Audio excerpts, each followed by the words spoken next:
Hello everyone, welcome back to the YouTube channel Dr. Alam Services. I am Mohammad Awais Alam, third year MBBS student at government medical college Fatehpur.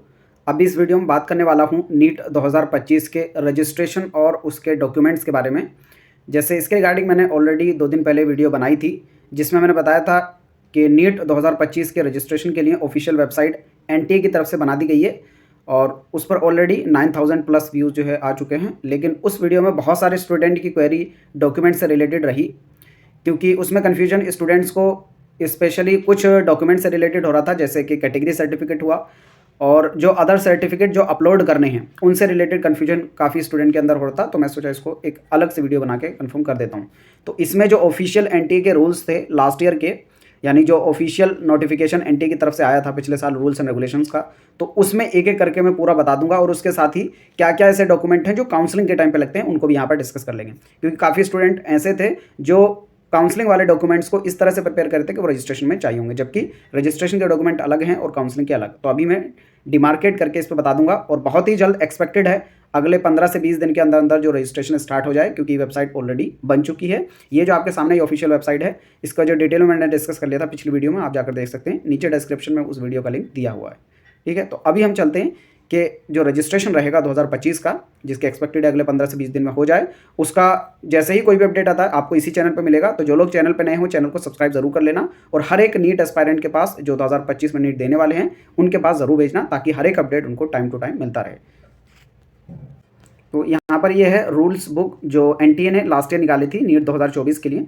तो इसमें क्या क्या official rules रहे थे उसकी base में बताऊंगा, क्योंकि कोई भी कैटेगरी सर्टिफिकेट यहाँ पर आपको अपलोड करने की ज़रूरत नहीं है। जैसे स्टूडेंट बहुत सारे क्वेरी उठा रहे थे क्या उनको रजिस्ट्रेशन के टाइम पे ज़रूरत पड़ेगी, तो आपको क्या क्या डॉक्यूमेंट अपलोड करने होंगे, क्या क्या नहीं, वो सारी चीज़ें मैं इसमें डिस्कस कर लूँगा।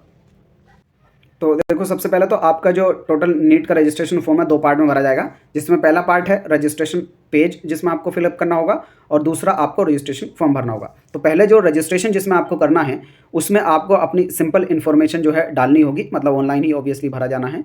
और जो पिछले साल वेबसाइट थी वो अलग थी, इस साल की अलग हो गई है। जो मैंने अभी दिखाई थी वो ऑफिशियल वेबसाइट इस साल के लिए रहेगी। ठीक है, तो इसमें आपको पहले अपनी बेसिक इन्फॉर्मेशन डालनी होगी, जैसे candidate name, mother name, father name, और आपको अपनी डेट ऑफ बर्थ डालनी होगी जो आपकी 10th क्लास में रही उसकी बेस पर। फिर आपको कोई भी एक आइडेंटिफिकेशन प्रूफ देना होगा, जिसमें आप इंडियन है तो आधार कार्ड ऑब्वियसली चला सकते हैं, या अगर वो नहीं है तो बाकी कई सारे ऑप्शंस आपके पास हैं, आप इनमें से कोई भी एक यूज़ कर सकते हैं। या फिर अगर आप किसी दूसरे कैंडिडेट हैं, मतलब NRI वगैरह हैं, तो आपको पासपोर्ट नंबर देना होगा। फॉरेन नेशनल है तो पासपोर्ट नंबर, सिटीजनशिप सर्टिफिकेट, मतलब अलग जो बाहर चलता होगा उसके हिसाब से। उसके साथ ही आपको अपना एक फ़ोन नंबर और ईमेल ID ये दोनों जरूर रखनी है, क्योंकि ये बहुत इंपॉर्टेंट रोल प्ले करेगी आपका एडमिशन तक। क्योंकि पूरे काउंसलिंग में आपका जो फ़ोन नंबर, जो ईमेल यूज़ होगा, उसी पर आपके अपडेट आएंगे, उसी पर रिजल्ट आएगा, उसी पर आपकी UMR आएगी और उसी के थ्रू आपका जो है काउंसलिंग के लिए रजिस्ट्रेशन होगा। तो ये दोनों चीज़ें आपको बहुत अच्छे से तैयार करके रखनी है। मतलब ऐसा ना हो कि आप ईमेल ID बनाएं और उसको भूल जाएं, या फ़ोन नंबर डालें वो बाद में बंद हो जाए। जो भी हो उसको आपको कंटिन्यू रखना पड़ेगा जब तक आपकी पूरी काउंसलिंग खत्म नहीं हो जाती। उसके साथ ही आपको अपना एड्रेस डालना होगा पूरे पिन कोड के साथ। ये हो गया आपका रजिस्ट्रेशन वाला पार्ट। तो इतना करके आपका जो रजिस्ट्रेशन फॉर्म भर गया, अब उसके बाद आपको लॉगिन करना होगा, फिर आप एप्लीकेशन फॉर्म भरेंगे। ठीक है, तो इसमें आप जो है अपनी सबसे पहले तो कैटेगरी सेलेक्ट करेंगे। तो यहाँ पर साफ साफ लिखा हुआ है, आप यहाँ पर देखेंगे कि जो एप्लीकेशन फॉर्म वाला पार्ट है, आपको अपनी कैटेगरी तो सेलेक्ट करनी होगी फॉर्म में, जिसकी बेस पर आपका रजिस्ट्रेशन होगा, लेकिन उसमें आपको कोई भी सर्टिफिकेट अपलोड करने की जरूरत नहीं है। यहाँ पर आप देख सकते हैं no caste certificate to be uploaded in the online application form. तो यही 2025 के लिए भी रहने वाला है मोस्ट अपडेट। मतलब अगर इसमें कोई भी चेंज होगा तो बता देंगे, बाकी आप मान के चलिए यही रहने वाला है, क्योंकि बहुत ज़्यादा रूल्स चेंज नहीं होते हैं। क्योंकि इनको जो सर्टिफिकेट है वो 1 अप्रैल 2024 के बाद का इस बार चाहिए था, इसी तरह से नेक्स्ट ईयर 1 अप्रैल 2025 के बाद का चाहिए होगा काउंसलिंग में। तो इसलिए ऐसा ना हो 2 बार स्टूडेंट को बनवाना पड़े, तो इसलिए जो सर्टिफिकेट है वो मांगते नहीं है रजिस्ट्रेशन के टाइम पे, वो काउंसलिंग के टाइम पर ही आपको जरूरत पड़ेगी। तो अगर आपके पास अभी नहीं है तब भी आप जो है रजिस्ट्रेशन कर सकते हैं, आप जिस भी कैटेगरी से बिलोंग करते हैं। तो एक चीज़ का ध्यान रखें, जो OBC वाले कैंडिडेट हैं, अगर वो सेंट्रल में OBC आते हैं, यानी OBC क्रीमी लेटर, नॉन क्रीमी लेयर का उनके पास सर्टिफिकेट है, तभी वो अप्लाई करें। अदरवाइज जनरल की तरह वो काउंट होंगे, तो वो जनरल की तरह फॉर्म भर दें। बाकी अगर आपके पास अभी नहीं पता है कि फॉर्म बन पाएगा नहीं बन पाएगा, तो आप जिस भी कैटेगरी को समझ रहे हैं उसको डाल दो, बाकी काउंसलिंग में आपकी जो कैटेगरी वो चेंज हो जाएगी। उसी तरह से EWS वाले भी, उनको कोई भी सर्टिफिकेट अभी लगाने की जरूरत नहीं है, काउंसलिंग के टाइम पर लगा सकते हैं। फिर आपको नेशनलिटी, अपना PWD के जो कैंडिडेट होंगे उनको वो अपना PWD सर्टिफिकेट लगाना होगा, या फिर उसका परफॉर्मा डालना होगा। फिर उसके बाद आपको एग्जामिनेशन सिटीज़ का चॉइस करना होगा। तो इसमें ज़रूर आप लोग ध्यान देना। आप जहाँ पर भी नीट एग्ज़ाम देना चाहते हो वो आपके घर से पास रहना चाहिए, क्योंकि उस टाइम पर आप बहुत लंबा ट्रैवल करने की कोशिश मत करना। तो ये बेटर चॉइस यही होगी। आपको 3-4 ऑप्शन जो है चूज़ करने होते हैं, जिसमें आप सबसे पहले ऑप्शन रखना सबसे पास का, फिर उसके बाद उससे दूर, फिर उससे दूर। लास्ट ईयर 544 टोटल सेंटर्स थे, और पिछले साल अगर फॉर्म की बात की जाए तो 9 फरवरी से स्टार्ट हो गया था। 9 फेब से जो है फॉर्म स्टार्ट हो गया था और 8 मार्च तक चला था। इस बार भी एक्सपेक्टेड है कि 15 जनवरी के आसपास जो है कोई ना कोई अपडेट आ जाएगा, क्योंकि पिछले साल थोड़ा लेट रहा था। तो 15 जनवरी से 30 जनवरी के बीच में कोई ना कोई ऑफिशियल अपडेट आ जाएगा। फिर आपको मीडियम भी चॉइस करना पड़ेगा इसी के टाइम पर क्वेश्चन पेपर का। तो अगर आप रीजनल लैंग्वेज में रखते हैं तो आपको इंग्लिश का भी मिलेगा और आपकी रीजनल लैंग्वेज का भी मिलेगा। अगर इंग्लिश का डालते हैं तो सिर्फ और सिर्फ इंग्लिश का पेपर मिलेगा। फिर आपको अपनी एकेडमिक डिटेल में 10th 11th और 12th की डालनी होगी। अगर 12th पास है तब उसकी आपको जो है पूरी इन्फॉर्मेशन भरनी होगी, कितने मार्क्स थे क्या था। और अगर अभी 12th में सिर्फ पास मतलब अपीयर हो रहे हैं तब आपको 10th और 11th की इन्फॉर्मेशन पूरी भरनी होगी। और इसमें कोड भी सेलेक्ट करना होता है, जो कि एक इंपॉर्टेंट पार्ट है। तो जो स्टूडेंट मतलब 12th पास कर चुके हैं उनको 2 to 7 के बीच में जो है कोड सेलेक्ट करना होता है। बाकी जिस टाइम पर रजिस्ट्रेशन होगा आपको डिटेल में बता दिया जाएगा कि इस स्टूडेंट को कौन सा कोड सेलेक्ट करना चाहिए, ठीक है। तो उसके लिए आप टेंशन ना लें। बाकी कौन कौन से डॉक्यूमेंट अपलोड करने हैं उसकी बात अगर की जाए तो देखो यहाँ पर इन्होंने साफ दे दिया। सबसे पहले तो आपको कैंडिडेट का फोटोग्राफ अपलोड करना है, कैंडिडेट का सिग्नेचर अपलोड करना है, कैंडिडेट का थंब इंप्रेशन अपलोड करना है, ठीक है। तो इसमें कोई भी चीज़ ऐसी नहीं है जो आपको अलग से एज अ मतलब अथॉरिटी की तरह आपको बनवानी पड़े। फोटो आप जाके खुद से खिंचवा सकते हैं। किस तरीके से खिंचवाएंगे वो भी मैं अभी नीचे फॉर्मेट आपको दिखा दूंगा। आपका फोटो में मतलब कम से कम 80% जो आपका फेस कवर होना चाहिए, और वो भी ब्लैक एंड वाइट बैकग्राउंड के साथ।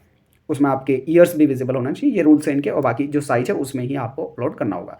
यहाँ पर जैसे इन्होंने लास्ट ईयर मांगा था 1 जनवरी के बाद का होना चाहिए, तो उसी तरह से जब फॉर्म आ जाएगा उस टाइम पर ही आप लोग बनवाना। पासपोर्ट साइज फोटोग्राफी और दूसरा होगा पोस्ट कार्ड साइज फोटोग्राफ, वो भी आपको उसी टाइम पर बनवा लेना है, ठीक है। फिर आपको सिग्नेचर करना होगा और राइट एंड लेफ्ट थंब का इंप्रेशन लगाना होगा। वो किस तरीके से लेना है वो उस टाइम पर हम आपको बता देंगे। फिर आपको फीस पेमेंट करना है, और फीस पेमेंट के बाद आपका जो भी रजिस्ट्रेशन फॉर्म है उसको आपको डाउनलोड करके रख लेना है, कन्फर्मेशन पेज को। तो इस चीज़ का जरूर ध्यान रखना आप सब। जो कन्फर्मेशन पेज है वो आपको प्रिंट लेके रखना, क्योंकि इसको ज़रूरत पड़ती है। बहुत सारे स्टूडेंट इसको मिस कर देते हैं, ठीक है। तो ये भी आपको करके रखना है। इतने के बाद जो आपका रजिस्ट्रेशन प्रोसेस है वो पूरा हो जाता है। तो यहाँ पर लास्ट ईयर के जो डॉक्यूमेंट अपलोड करने पड़े थे वो मैं दिखा रहा हूँ। टोटल 7 डॉक्यूमेंट थे जो आपको अपलोड करने थे। इसके अलावा कुछ भी आपको अलग से अपलोड नहीं करना है। आपको एक तो अपना पासपोर्ट साइज फोटोग्राफ अपलोड करना है, एक सिग्नेचर, और एक जो आपका एड्रेस प्रूफ है वो आपको अपलोड करना होगा। आपको एक अपना पोस्ट का साइज फोटो वो भी अपलोड करना होगा। राइट एंड लेफ्ट थंब के फिंगर्स के इंप्रेशन, आपका थंब का इंप्रेशन, और 10th की आपको जो है 10th क्लास का सर्टिफिकेट या 10th की मार्कशीट आपको यहाँ पर अपलोड करनी होगी। ये टोटल सिर्फ 7 डॉक्यूमेंट है जो आपको अपलोड करने हैं। बाकी सारी चीज़ें आपको इन्फॉर्मेशन फिल करनी है, उसका कोई भी सर्टिफिकेट अपलोड करने की ज़रूरत नहीं है। बाकी इसमें फ़ोटो से रिलेटेड जो स्टूडेंट की क्वेरी आई थी, तो आपका जो है इस टाइप का कुछ ब्लैक एंड वाइट के साथ फोटोग्राफ होना चाहिए, जिसमें आपका जो टोटल एरिया है फोटो का उसका 80% आपके फेस से कवर होना चाहिए इस टाइप से।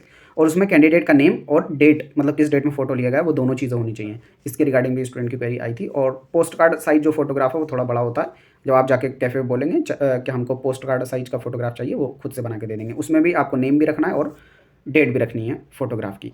तो कई सारी कॉपी आपको बनवा के रख लेनी है। कम से कम 3 से 4 आप ये पोस्ट कार्ड साइज, और पासपोर्ट तो कम से कम 10-12 बनवा के रख लेना, क्योंकि वो काउंसलिंग के टाइम पर भी ज़रूरत पड़ेगी, ठीक है। तो ये हो गए वो सारी चीज़ें जो आपको रजिस्ट्रेशन के टाइम पे चाहिए नीट के। फिर बाकी काउंसलिंग में आपको क्या क्या ज़रूरत पड़ेगी वो मैं एक बार दिखा देता हूँ।